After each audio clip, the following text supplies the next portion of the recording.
All right, joining us now here on In the Circle on D1 Softball, powered by 643. She has been on this show many years now throughout our history here as we approach 10 years on the show, and of course, over 1,000 episodes. She hasn't been in all 1,000, but she's getting up there in the numbers. She's entering her 11th season as Arkansas head coach, the winningest head coach in Razorback softball history, a couple SEC titles, eight NCAA tournaments, an SEC tournament title, four super regional appearances. She was an All-American catcher and a national champion at Cal. I speak of Courtney Deifel back with us for our annual get-together. How you doing? I'm doing well. Thanks for that lead in. You're always one of my favorite shows to be on, so I look forward to this. I also forgot to Doing good, mention, no complaints, no complaints, that's good. I also forgot to mention you were, of course, named to the D1 Softball's All-Quarter Century top head coaches of the century over the fall and the summer. Yeah, fall. It was the fall. Yeah, that Time was flies. very kind. What That was was your very, reaction to that? my reaction to that was like, whoa, that's nice. It was nice. It was a good little surprise. You see that list unfolding and all the big hitters on it, and it was just really kind and very generous to include me in it. So it's nice. It's nice. Well, you've earned it. You've done a lot to do it during this century there, building the Arkansas program, averaging basically 39, 40 wins a year. This is a couple amazing stats. Since you've been at Arkansas, Arkansas's been ranked in the top 25 poll, the NFCA poll, 121 times. You know how many times they were ranked in the NFCA poll prior to your arrival? I do. Oh, you do? Okay, good. You're being honest. because because I think I've seen this stat before, or Yes. Hunter's, Yeah, Hunter is that. Yeah, I'm giving full credit to him. This is not me. yeah, This is all Hunter. Yes. he is on it with these things, and so I know that I've heard it before. It's one time.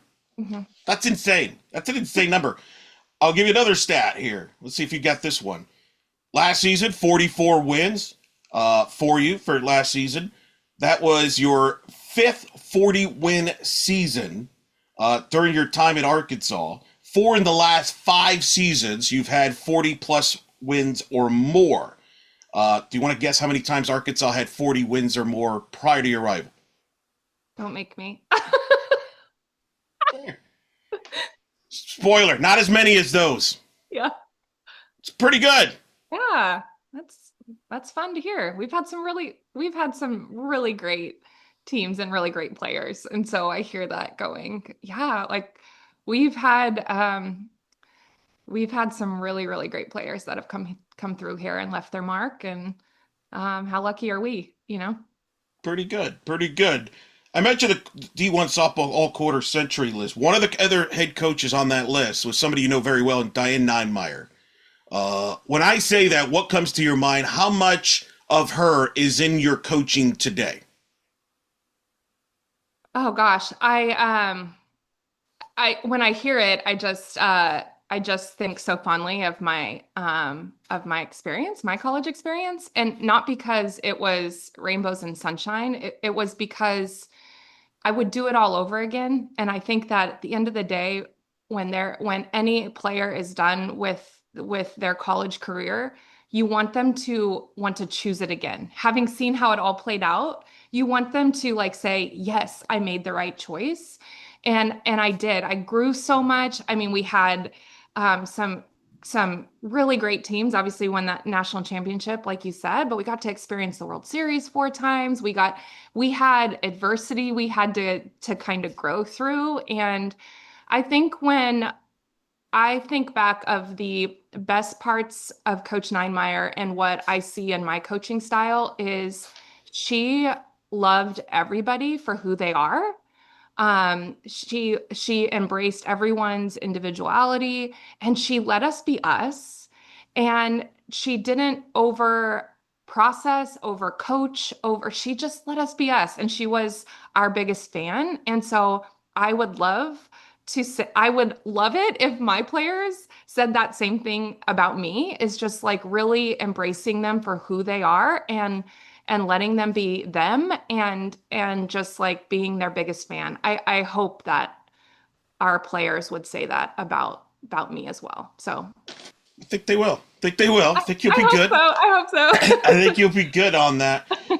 You mentioned your Cal days because I think people now, you've been so successful as a head coach that your playing career now has kind of been maybe overlooked to some extent as a player. It's because it was so long ago. I mean, hey, listen, I'm not one to talk. I mean, I'm getting in my 20th season, so I know what you mean. Yeah.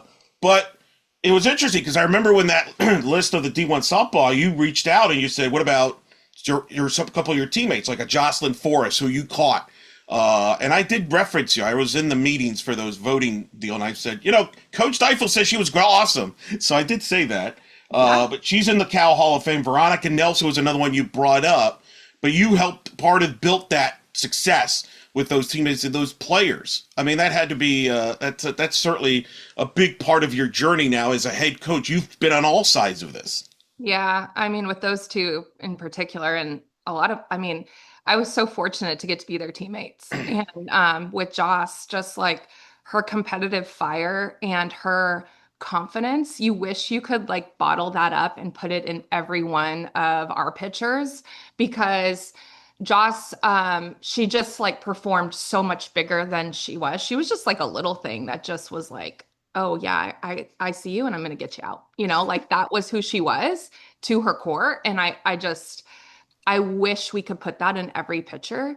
Obviously, she had, a tremendous career at Cal, but I still remember the recruiting process and talking, with my parents as you're like making your choice, and she was a big part of that. When you're going to play with a pitcher like Jocelyn Forrest, you have a chance to compete for a national championship. Like she was that difference maker. And so I mean, and she was every bit of that. And she was such a Cal girl, like free spirit and like all of those things and just embraced everybody. And then Veronica Nelson, I mean, she's still one of my close friends this day. She is a judge in Houston. So Whoa. yeah, she is incredible. We all knew she would be. She was a poli sci major at Cal, and she was made to be a lawyer. Eric, like she was made to be a lawyer, and then she went to law school at Alabama. She kind of she did her time, and then she ran for judge in Houston, and she's running again for reelection. I mean, she is a force, and so I mean, one of the most talented hitters of our time. And so I know when those lists came out, I think I misread one of your lists. I'm like, Eric, how do Yes. you not have Veronica Nelson on this list? And you're like, hold on, it's coming. I'm like, okay, sorry. Yeah. But That's literally what happened, everybody. That's not an exaggeration. You were literally like, I feel like you were about to explode if you didn't I see know, she was the like list. that list without Veronica Nelson, it just doesn't, and sure enough, she was on it. I should never doubt Eric, but sure enough, she was on it when you released it, and she has, oh my gosh, she deserves to be. She's just so talented.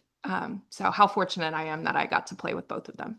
No, it was. She was. Nobody wanted to pitch to her, No, I Veronica, mean, you at had people all. like me behind her, like, Robbie, or, Well, what are you going to do? I so choose me every day of the week. So, that's why you got a lot of at bats. I got you. I make sense. But it's so cool because the history of the sport, I feel like sometimes doesn't get enough pub on there, and I think we just saw a sample there about some of the history that you've been a part of, and this celebrate the sport. I will say this. I mentioned this, your playing career, because you like to downgrade yourself as a player. I'm going to read your resume. 4 Women's College World Series appearances, national championship we talked about in '02. You were runner-up in '03, All-American in '03. You realize you played 285 games, only missed 3 games, 2-time All-American. I shortened you earlier, so I apologize. You I was caught, just the one time. said 2 in your bio. Whatever. I'll take 1. Oh, I'll take okay. one. I only got one. I only have one finger, black or whatever. You caught 7 no-hitters in your career. How did your catching career prepare you to be a head coach?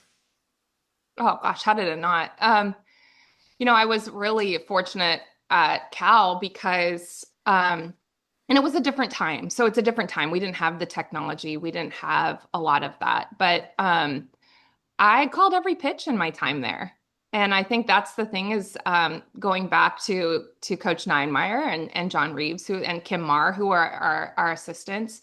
they trusted us and they trusted me to call the games and strategize. And they trusted us to work first and third, all of the strategy of the game. Like we got to think through that.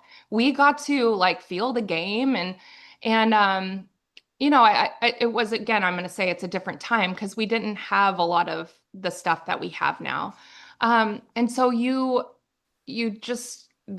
got to coach. I got to like be the coach out on the field. We got to strategize. I got to work with each pitcher individually, call their game, work with them. And I think as a catcher, your number one job is to make your pitcher better, how they do it. And so I think that when you're thinking about the battery and the strategy that comes with the pitching catching relationship, that's where the game starts. And so when you get to be at the foundation of that, like you get to be like in the weeds with that every pitch of every game, you get to have an influence on the game. That's why you choose catching, and so I think that's it. I mean, that's it. You get to be another coach on the field. You get to bring the best out of the people around you. That's your job as a catcher. It's so selfless.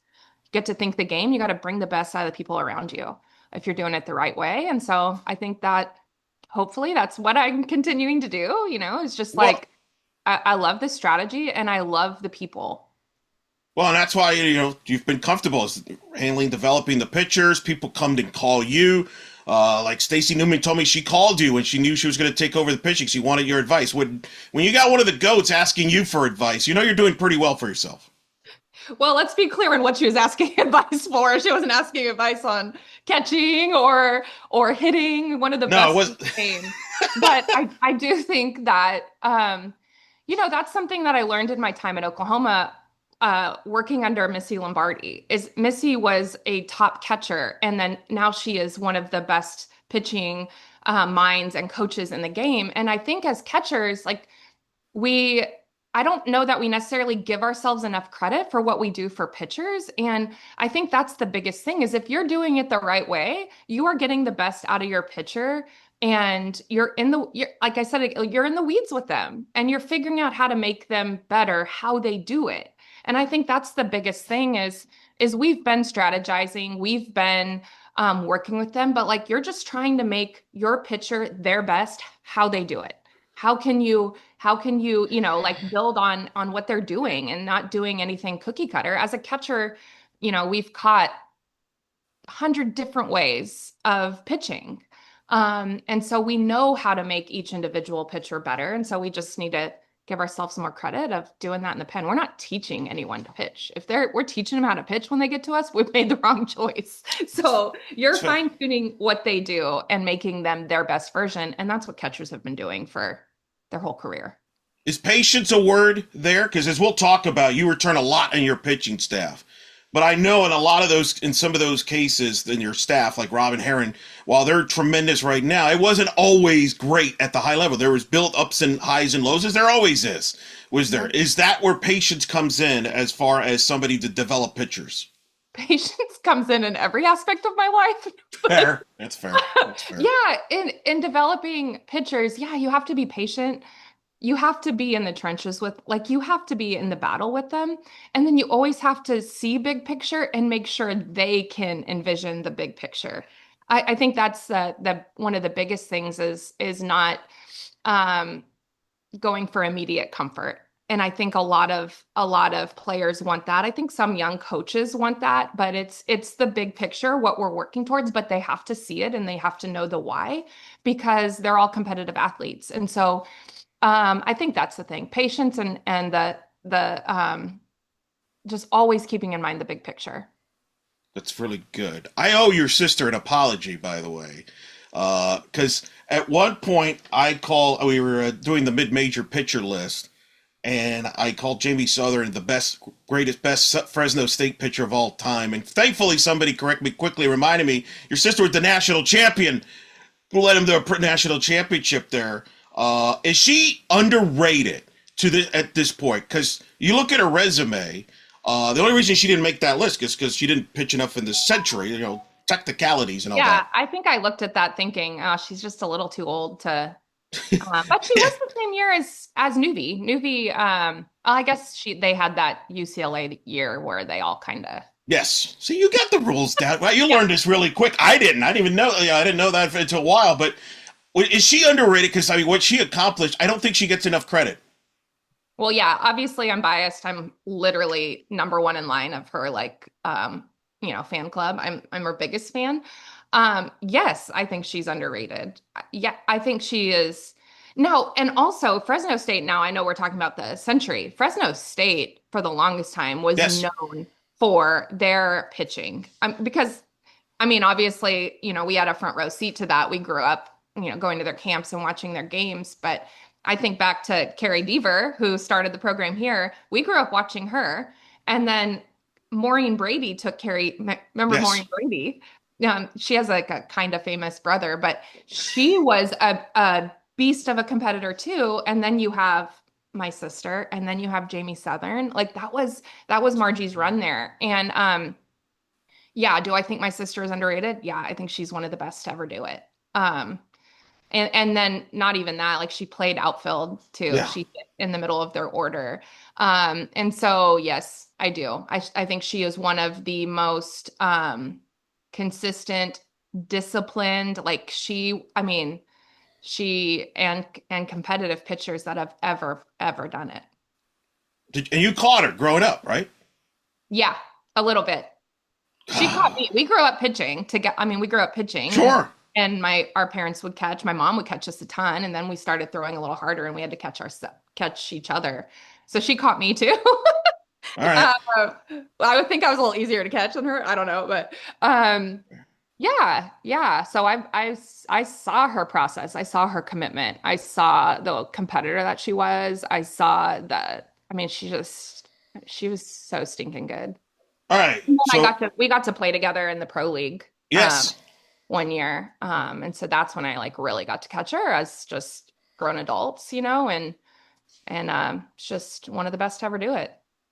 All right. Make a goal of this. At some point down the road, in the few minutes you won't be busy in the off season. We got to get the two of you in the pod together. I need to do. Oh, That's great. my like my New Year's resolution. We got to do that at some point. Obviously We under can do that. around your schedule, of course. I would love that. Because I think I mean, I was blown away as we were doing that project, and just reminded me, like, wow, like she's pretty awesome. Yeah, four-time first team All-American. Um, yeah, led her team to the World Series, national champion, MVP of the World Series, all those things. She was thinking good. It's pretty really good. Yeah. A player you got to coach that was really also stinking good was Bri Ellis, who I'm sure the local media and everybody's going to ask you from now till then, if not already, because technically already you talk to local media a lot, is what do you do without Bri Ellis? How do you do replace her? I'm not going to ask you that about replacing her because you don't replace somebody like that at Bri Ellis. I am curious. What's an area of her, not necessarily just talking about her hitting or production. I'm just talking about something that she did every day that made the team better. That you're getting accustomed to not having around there, but at the same time, somebody else might pick up the baton, if you will. Yeah, I mean, I think I've been lucky enough that I've gotten to like gush over Bri, and not just her ability, but just who she was to this team. She poured into her teammates every day.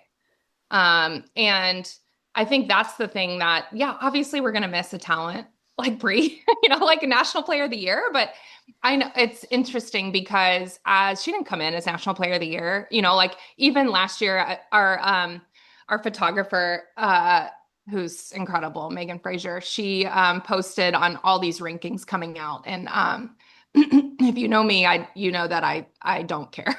I don't care. I get mad when I think all of our players are top ranked, obviously. But she was ranked 42nd last year. Like at the start of the year, she was ranked 42nd and ended up being the national player of the year. And so I think that's always kind of a lesson to everybody, like all of our players, like those really, it doesn't, define you. She was 42nd. And so I think going into the year, we knew she was obviously exceptional, but no one projected her to have that year. No one thought like, oh my gosh, we're gonna like build everything around Bri. And I'm not under like downplaying who she was, Well, but she'd be the first to tell you. She'd be the oh first yeah. to tell you. And we knew obviously she was a talent. We knew who she was, but we didn't say, oh, she's gonna, have an OPS that's higher than anything that's ever, of any season. And so I think going into this year, I've gotten that question a lot. Like, how do you replace free? Well, we replace it by committee. We have two transfers that are so good. And then you have another year of everyone else, and so we replace it by committee. The thing that she did every day is her personality is so big and it's just infectious. Her confidence that she just pours into her teammates. It makes everybody like raise their level, their personalities, their confidence, their passion, all of those things. And so to me, that's what we're like, okay, who's going to fill that? Obviously, who's going to fill the 26 bombs or what, that's always a question. But who she was to this team or that team is so much bigger than the performance. It is, and I don't think she gets enough credit for that, of who she was as a teammate, who she was as a confidence inducer, who she was as like, it just radiated from her, and so that's the piece that I think has always been undervalued in her game, and that's the piece that we're trying to fill also. Yeah, it is worth pointing. Like you said, even when I remember when I spoke to her last year, it wasn't like she was expecting to be player of the year. It just kind of happened. But I remember you did say it when you were on last year that she had her best fall since she had been there. Not to suggest that you were foreshadowing that, but you said she was going to have a great year. You didn't know it wouldn't, I don't think you imagined it was that year, but the point is you knew a big year was coming from her. And the thing that impressed me in talking to her teammates like Harley Davidson was that confidence at first base defensively where hey, if the ball, you throw it to first, it's going to be taken care of, which helped you have the number one defense in the country. So I'm going to start there defensively. What is the thought process there at first base? Because you have a great defense, as we'll talk about, pretty much your entire team back, like defensively and offensively, except for a couple pieces. But first base, defensively. Pretty big pieces. Big. Yeah, I also want to I don't want to undersell what we thought Bri was going to do last year. But if I were to sit on this show podcast last year and be like, oh my gosh, she's gonna be National Player of the Year, she's gonna be like off the charts in this, you would look at me and be like, Courtney, you're crazy. A righty power hitter is gonna do that? Like, right. Come on, And so I think that's the piece. Like, I don't ever want to undersell, what we saw in Bri and what we thought she was capable of. But it was like her year last year was so beyond anything we could ever expect. So getting to this year and having a majority of the team back, adding Tiana Bell from Cal, she's gonna fill that defensive spot for Bri, or that Bri left. She's gonna fill that first base as long as she's healthy. She is, she's really good over there. She's really good over there. She is just a muscle. She's just a walking muscle. She is strong. She is physical. And so she's going to fill that spot over there. And then we have Carly and Tal and Ella back. So T's going to anchor that defense over there at first.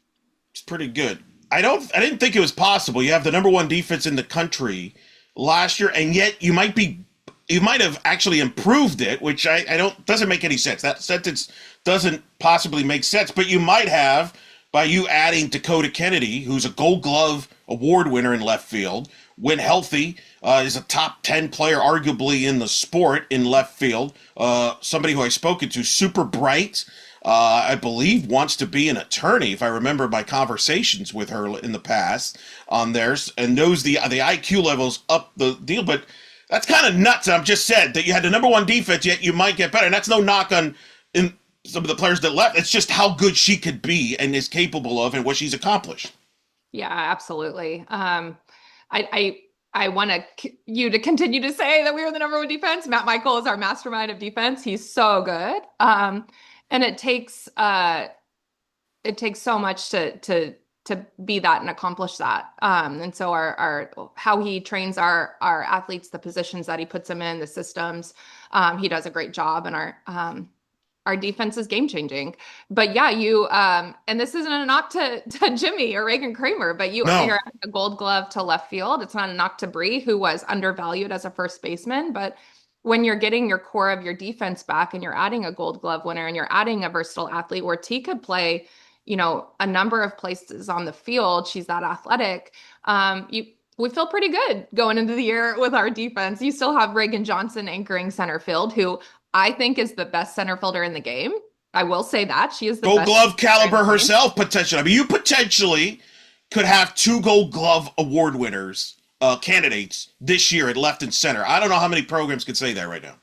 Yeah, we have a lot more candidates than that. That's the thing that's Sure. kind of frustrating in the awards thing is we have the number one defense. We have, and we didn't end up with any Gold Gloves. So that's, something that I think this program is coveting. We want that. I feel like we have players that can go, have that as a goal because they are that caliber of player and we have that caliber of defense. Reagan Johnson, whoo, like literally one of the best I've ever seen do it. She's so good out there. And I think she deserves one. So I think that's definitely a goal of ours for her. I have no vote or no say in Gold Glove win. That's above my pay raise, so unfortunately, I can't help you. I can only help you on lists like D1 softball, all century. Yeah, That one I can help. We know how it works. You know how we know how it works. Right field to me is fascinating because I look at your roster. I could see you going there, Eric. Tell me what we should do there.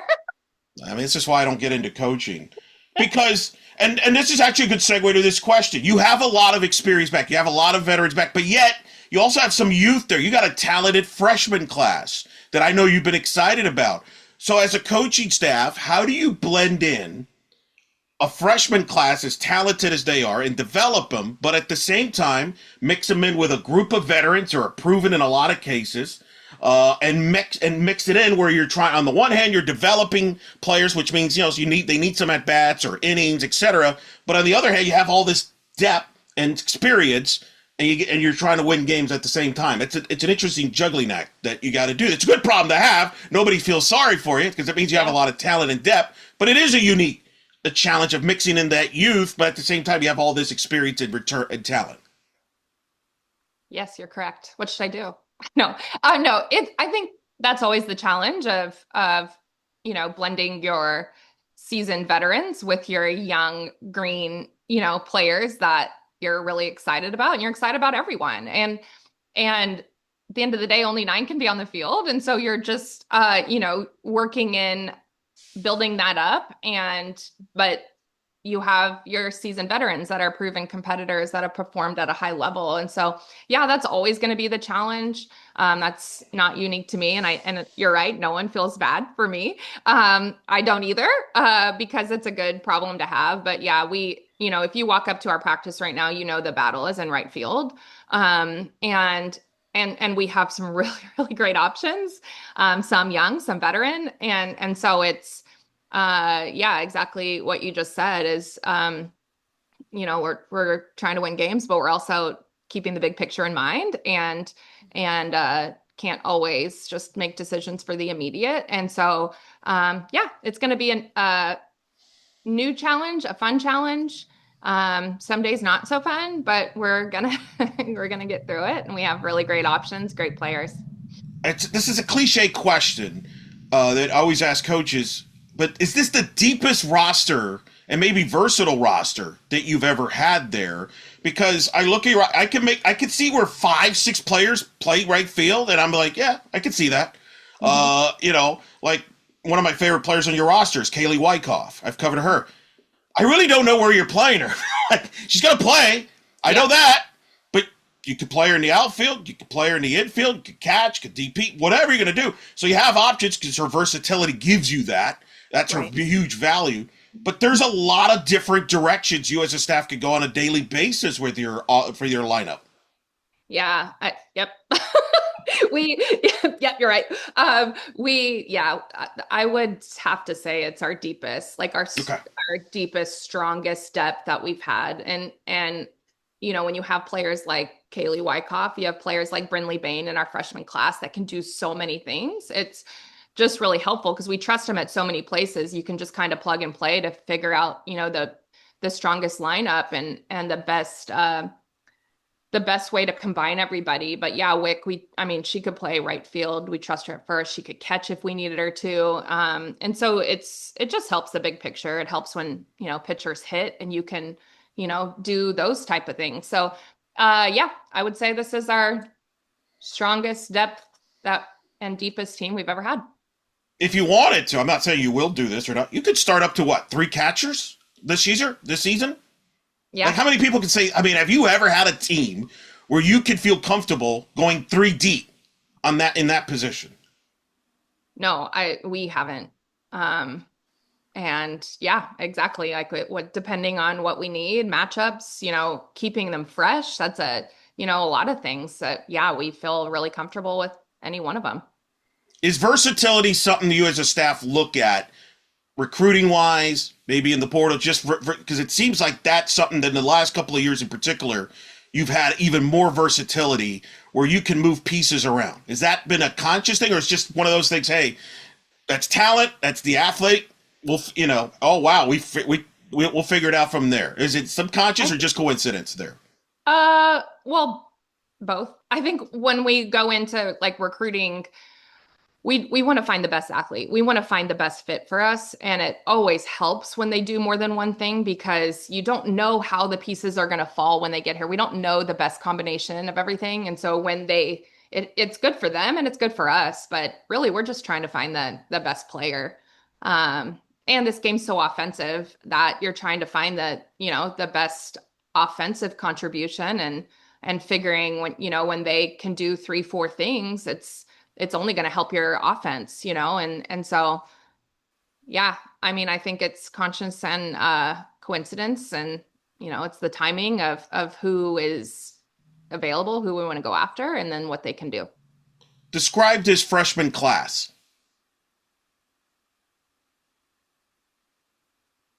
Well, I am just really excited about them. I'm like, Fair. am I supposed to describe them in one word? I don't know, but I, they're just really strong. They're such good fits for our program, on and off the field. And I think that that's the biggest thing is we just absolutely enjoy going to work with them every day.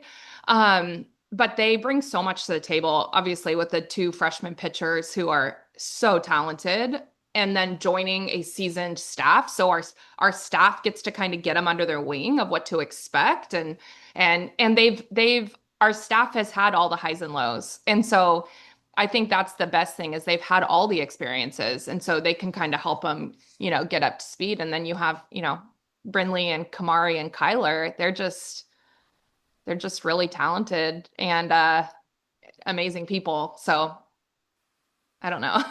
What if I just think the world of them, obviously. what have you learned? But what have you learned from them now that they're literally here? They've since the fall. They've seen them in practice and everything. Is there anything you picked up on them that maybe you didn't know going in? Uh, uh, no, not really. I think we are pretty in tune with who we're bringing in and know them really, really well. I think that as much as we like Brinley Bain, for instance, as much I think she is a underrated, undervalued player across the board, and maybe one of the toughest competitors, one of the hardest work. We work like our program, we're workers, and she is maybe the hardest worker we've ever had. Wow. And yeah, I mean, that's a huge statement. I don't make that statement lightly. She is going to leave no stone unturned of being successful at this level. And then beyond that, I just have no doubt whatever she decides, whatever she puts her mind to in her life, she is going to be successful. Um, it, I think that those type of things, I don't think They've only exceeded. Kamari Hall came in and she had a surgery like in the first couple weeks. She had hurt her shoulder. She was out all fall. And for a freshman to come in, it's hard anyway for a freshman to come in and have their first fall, but to come in and have a surgery and then you're kind of like on the fringe and you're just trying to find your way and find your place. For her to dive in the way that she did and just be so present every day, it's so beyond her years. And then just kind of like being really patient and letting the game come back to her on the timeline that our trainer and our doctors, it's just a really tough thing to do. And how she's handled it is so like, it's those things. It's so beyond what we ever thought. The character piece, the drive, we knew they were talented, but those pieces I think have been beyond what we could ever want from that group. That's pretty high praise. Tremendous there. And then you got a lot of returners back. I'm curious with the returners. What have you noticed from them as far as their mindset? I wondered, is there a bit of a chip on the shoulder, maybe some unfinished business from them after the way last year ended? It's, so close to getting to Oklahoma City. I would imagine there's a little extra, juice. It's a long process. You don't overthink it. But at the same time, I would imagine those returners are walking, with an extra purpose there that sometimes happens when a group comes back together, like as many as you have after the great year last year. But yet you probably felt like, hey, you left something there that you could have gotten, at least as a player perspective. Yeah, everything you said. I think this group comes in with, or comes back with, yeah, a chip. I don't even know that. I think it's more of the feeling of like something was taken from us. Like, and it's not like, oh, we didn't, like it was like an unbelievably crap situation, that they handled as well as could be. And I Sure. think that I think we knew we had the team for it. I think we know we have the team for it this year. And they have that chip of like, it was taken from us more than I don't, it's just a different feel to them. Yeah, it's probably a pain they don't want to go through again. That's the motivation, right? Like it was a painful for a lot of them. It was maybe one of the more painful moments of their softball careers to this point. Yeah, it Growing up. just felt like obviously you control what you can, and then you just feel like a situation is just like kind of beyond your control a little bit, and you're trying to, and it's like it's just tough. It's just a tough hand of cards. And so we've grown from it. I think it's made us I think there's still like there's always going to be question marks of like why? Like why? What are the chances? Have you ever heard of such a thing? And you have those of like, well, screw it, like well, we're gonna go after it. We're gonna this team has come back hungrier than I would have even expected.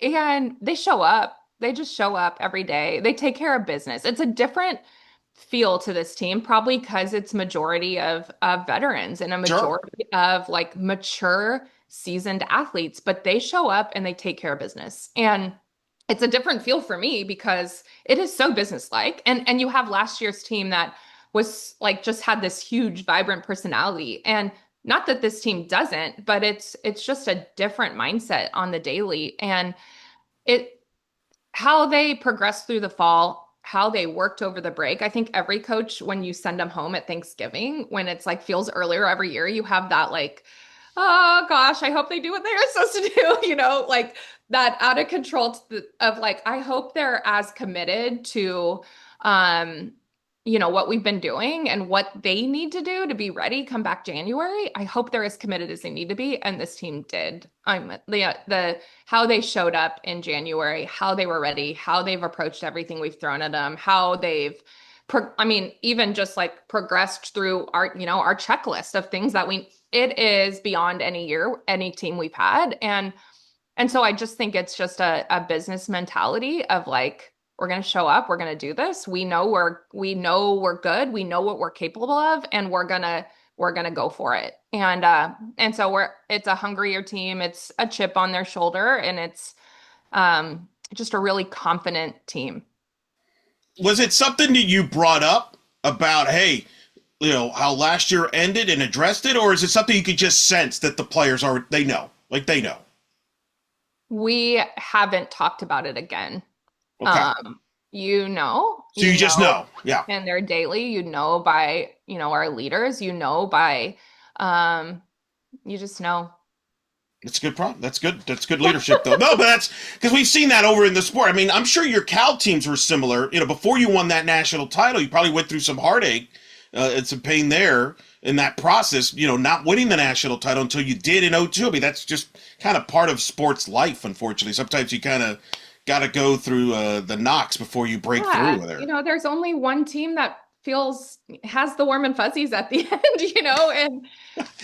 and every team has a different ending. Our last weekend was a gut punch, and so there's only two ways to go from that, and this team's decided to, just be hungrier and go for it. They know who they are and they know what they're capable of.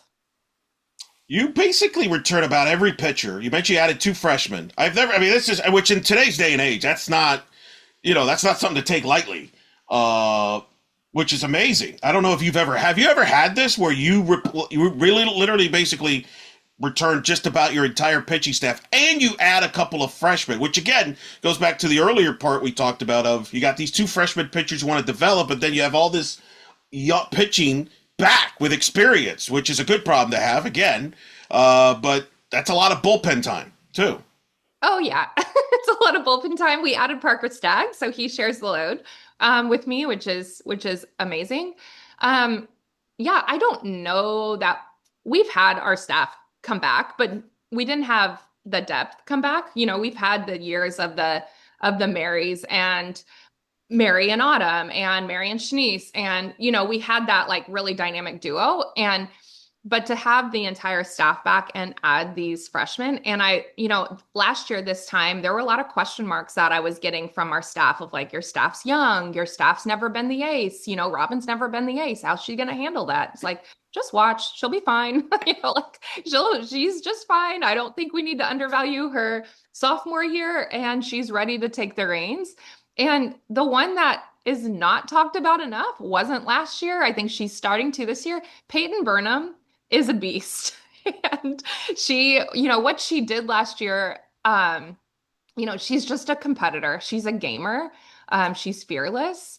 You get another year of those two. Cam Harrison stepped, like this staff, like not losing anybody in general. Like we didn't lose, I love this team. I love our staff. I love our culture. And in this day and age in college athletics, when we, our team came back, our team stayed, nobody left. Like I'm not going to ever take that lightly, and I'll never take it for granted.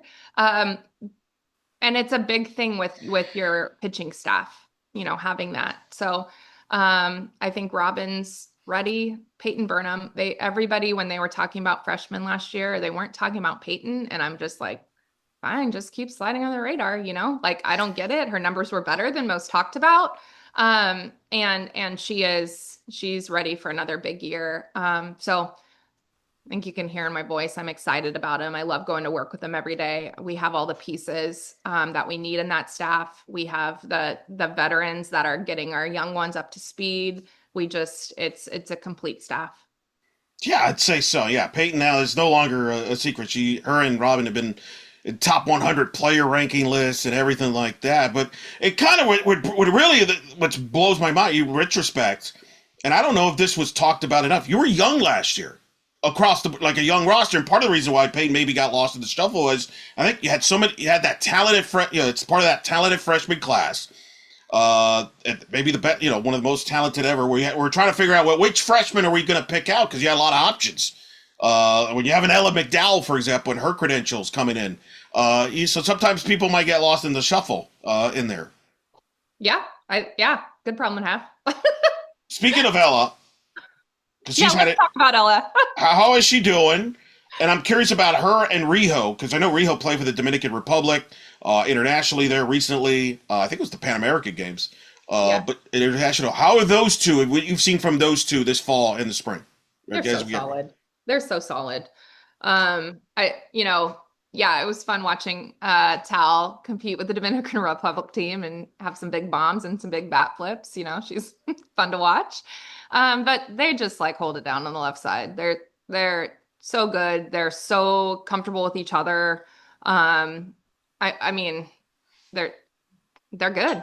They're good. It's hard to say even coming off the year. Like I think Tal made a huge jump, like her offensive numbers, Yes. like crazy. And she's in an even better spot. I mean, T Ella McDowell, I mean, she's, I think, our first freshman All-American we've had.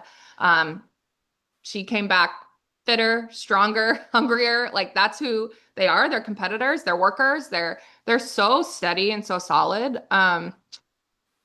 So It's good. Yeah, it's they're you, good. you mentioned Rio because you're right. She kind of made a big jump last year. That was like a big jump there. Hmm. Who's a player this year? Whether based on the fall, what you've seen them in the fall, what you've seen from them here over the last, as we get closer to the season, that you can see them making that a similar jump, a jump there who's had a great fall. That you're like, hey, watch out for this player. I've seen big improvements here, and a big jump could be ahead in 26. Dang, it's hard to say because I do think our returners have just performed at a really high level. I think Tal has even more in the tank. I mean, I think she has more. I think we're going to see more power from Ella, just like exerting her will a little bit more. So I think we're going to see those power numbers. I am excited to see what Carly Davison does this year, having been out in the fall. I think that she's hungry. I mean, she worked her butt off over the break. Not that she doesn't in general, but like she is ready to roll. And you have that semester of just perspective gained. And so I think that's going to be huge. I think we're going to see a better year from Kennedy Miller. I think we're going to see Bryn, like I could go on, but like it's hard for me to say, oh, we're going to see a jump in Dakota Kennedy. She's crazy. We're going to see Reagan Johnson. I think we're going to see her drive the ball a little bit more, use more of her tools. I don't know. It's like crazy, or I'm like, can I list anybody? And then like, how do I not list everybody? Like, I don't know. Sure. I think, Is so. has practice been? I don't know if the word tense is the right word, but competitive competition. Like there's a lot of talent. Everybody and players know it. You don't have to tell them. So you got to be ready in practice to earn your spot, whatever that spot is. Absolutely. I think just the expectation is always raising. And that's no different with this year. I think the expectation and the standard took even a bigger step up across the board. And that's, you got to bring it every day. You got to bring it every day. And so, yeah, it's not tense, I think you have those moments, those are teaching moments, but in general, it's just they're competitive with themselves. Like they're raising the bar for themselves and then raising the bar collectively. And then the ones that are in those battles, they know they have to bring it. They know what's on the line and they're going after it. You mentioned your addition of Parker to the staff. How does he help you from handling the pitching staff standpoint? Well, he helps a ton. We after having him on staff for 6 years and then not having him for the year, you just kind of feel it, especially in how the game is trending and in the game prep and the technology and everything that you need, pitching wise. It just was so nice to have him back. And then I don't know that you're going to talk to a head coach that doesn't say their job is changing and the hats they have to wear are multiplying. And so it's just nice having someone in the pen that I just trust with my whole heart he knows how I work. He knows he's such a good complement to how I work, how I think. He understands that, but has like different ways of getting there. And so it's just a really good working relationship. And it's just nice to just get to have another mind in there every day, another set of eyes, it's been so great. And then he just, can dig in and carve up our hitters at any point. The other day he was pitching and he, I don't know, was spinning it at 70 and then had his off speed at upper 50s. It's like, okay, so he does it all. And he's, for us, when Danielle took the opportunity at Cal, which was a no-brainer for her, it's such a great opportunity. And obviously it's, I get to, send an exceptional coach to my alma mater. But Parker was our first and only call. And everybody was like, so it's Parker, right? And it's just like it was a no-brainer to bring him back. Yeah, that's right. Full circle. You're sending Yeah. people now to come to help out your alma mater there. Uh, this I've noticed, talking to a lot of head coaches that handle pitching staffs. That's been one of their things they have enjoyed about the staff's increase in the sport is having being able to hire somebody to have an extra pair of eyes in the bullpen to help them instead of just being running around everywhere. You have somebody there you can communicate with. They know what you want and need, and it allows you to focus on other areas there. As that's probably a big blessing. Has that been a game changer in the sport? If you've noticed that more and more coaches that handle pitching staffs have gone in that direction to get extra pair of eyes and help you on the staff, whether it be with GAs back obviously with volunteers, and now obviously you can add with, like I said, with a larger staff, you can hire one full time. Oh, yeah, absolutely. I think we've seen a change in that, and I think we'll continue to see a change in that. And I think, really at the end of the day, you're going to have bigger staffs, like bigger pitching staffs, and you're going to, like we're going to have to. The game's offensive, the game's changing. There's so much technology that, like the adjustments are quicker, and just having another person that's, in that battle with you every day, like in that development, in the knowing what your pitchers are doing, knowing when they, starting to trail off, maybe when they get tired or when, just having all of those things and having another person to just kind of work through those things with, it's huge. It's huge. And then if I have to go to a meeting or I have to go to a speaking engagement or I have to go to all the other things we're going to fund, all those. You got to talk to dumb people like me. You got to spend time with me. I get it. You just have to have someone you trust, and that's going to take that over. And so, yeah, I think that we've seen that a lot, and we're going to continue to see it a lot. All right, I got to ask you the tough question here. I've spoken. Sources have told me within your coaching staff that Matt Meuchel's taking over for you at third base because, as he proved in the LSU series, he is the fastest in the coaching staff. He's the fastest runner and can beat all of you in a 100-meter dash. Is that true or false? No, we didn't say he was the fastest of the coaching staff. I'm just hearing that sources coach on the field that day. However, let's not say he's going to win a foot race. No, I'm just kidding. He would probably smoke me, but yeah, he's going to be taking over third base, and he's great out there. What led to that? Because as long as I've known you, you've been at third base. Yeah, I've never not coached third. I think I don't know. I think you just start to think of like, how can I have like more connection with everyone? How can I kind of change what I bring, and then how can we best utilize our staff? And I think that he's really good out there. He knows the numbers. He knows the situations. He's probably trusts his reactions better than me. So he's going to be like, and so I just think you're always just trying to figure out what's the best way to utilize, your staff's strengths, and then we just kind of, fit that for what works for this group. And so he's going to coach third. Parker's going to coach first. I'll be in there with our team, our pitchers, DJ. So it's, just continuing to always like kind of question, are we doing the best way? Is there a way to make it better? And so we'll see how it goes. What's that adjustment been like for you? Because I know I've talked to coaches because I've talked to I think it's a harder adjustment for me. Right. No, that's what I'm saying. I was about to bring up. Yeah. Because you're used to. Yeah. Yeah. I think that's the thing is like, just kind of like, okay, now you have to find like, what's your routine in the dugout? How do you kind of reach more people? How do you help with, prepping our pitchers? How do I keep myself, like I'm not a sitter, like I like to move. And so I already have to sit on when we're on defense. And so I don't know, you just kind of find your place. I'm not sure I've fully found it yet. I was talking to Missy about it at the convention because Missy last year, she went in the dugout and Sam coached third, and we had already decided this, but she was like, it's one of the best things that I did for me. And I was like, did it feel weird at first? And she was like, oh yeah, absolutely. Like you have to figure out, because you never, like how I was doing before, like I never took a break. I never you have to be on, not that we're not all the time, but you are constantly making high leverage decisions. And so a lot of times you don't have the ability to just like take it all in. And she's like she was saying, she started making better decisions and she started just feeling the game better because you just have a different perspective. And so I am looking forward to that. I don't know that I found my place yet, but we'll figure that out early.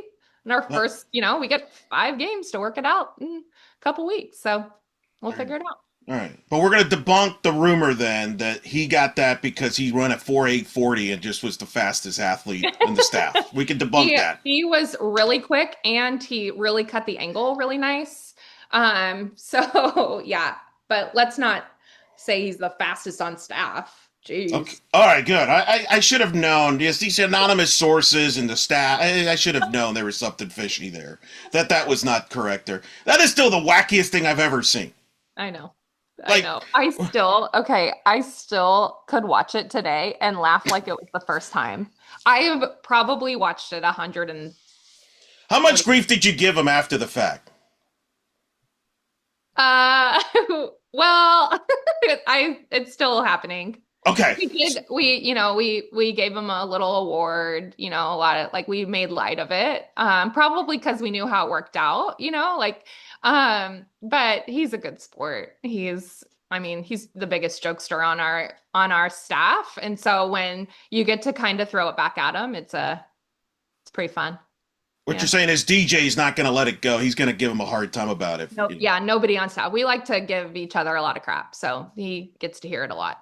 Fair. Still pretty wild. I mean, it worked. He got there. But at least now it he was has totally unnecessary too. That's the fun thing of like talking to the umpires of like, does that really need to happen? And they're like, no.